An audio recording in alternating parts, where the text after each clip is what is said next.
Nate, thank you very much. It is 6:43 on your Wednesday morning. It's been a few months since Sheriff Joe Lombardo joined us in the studio. Now back after being reelected for our Morning Cup of Joe segment. Good morning. Yes, good morning and congratulations. Welcome back. Did you miss me? Yes, we've missed you and so have our viewers. They said, oh, he's back. Please tell him we're excited about that. We did actually, yeah. Yeah, we really did. And we're so glad to have you back. And we know that one thing we've always talked about with you over the years is, of course, 4th of July. How do things go this year? How about the new website and this change of things for reporting? Well, that's almost a loaded question. I mean, it went good and it went bad. Yeah. You know, we attempted to do some mitigation or prevention associated with illegal fireworks, and I don't think it went that well, to tell you the truth. Why so? Or to be frank, I always tell you the truth. You do? Well, you know, we wanted to advise people, you know, it's illegal to have illegal fireworks, and that we were going to do enforcement this year associated with that. We've done it every year previously, but we had a little more robust system in place this year. We effected some arrests. We've issued some citations. We confiscated a plethora of fireworks. But we were overwhelmed with the numbers. Wow. And, you know, and as a police agency, we still have to do our calls for service, our regular police work and everything, so we can't dedicate the whole police department to this one particular issue. And then you have people on the other side of the fence says, why is it even an issue? You know, why are you even dealing with it? But we had some fires we had to respond to via the fire department, so that it was successful and it wasn't successful because we couldn't get to every call.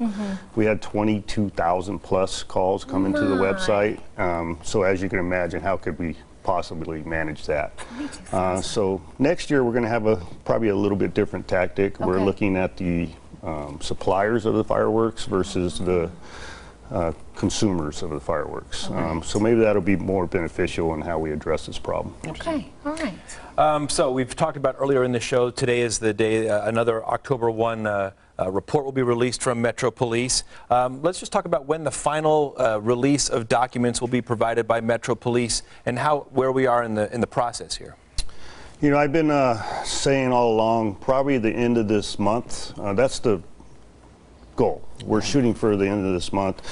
You know, and I've asked you have to give me some leeway, a week or two here or there, because there's still things that we're, you know, running to ground per se, and, you know, finalizing the report because it's going to be dissected, and we want to make sure that it's absolute and comprehensive and everything that's associated with any type of investigation, one particularly of this magnitude.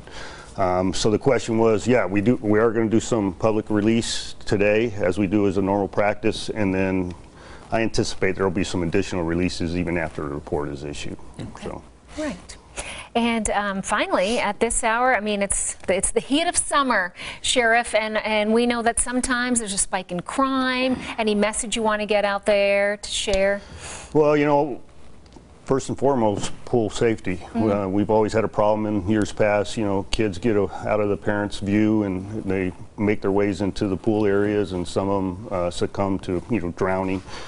We tried to prevent that. So far this year, we're doing very well in that aspect, but people have to maintain their awareness. You know, you go to a party and you assume somebody else is watching your kids and they're not, and then, you know, that's absolutely unacceptable, in my opinion. So you have to make sure that we're aware of that. And then you mentioned summertime.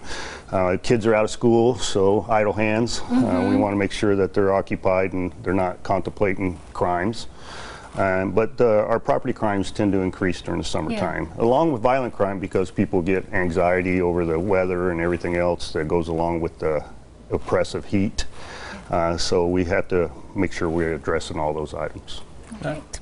Well, Sheriff, thank you very much for joining us again this morning. Yes, welcome back. Now the routine has begun once again. If you have a question for Sheriff Lombardo, you can submit it on our website, lasvegasnow.com. Look for the link on the right side of the page, and you can find out if your question was answered every Wednesday right here on 8 News Now.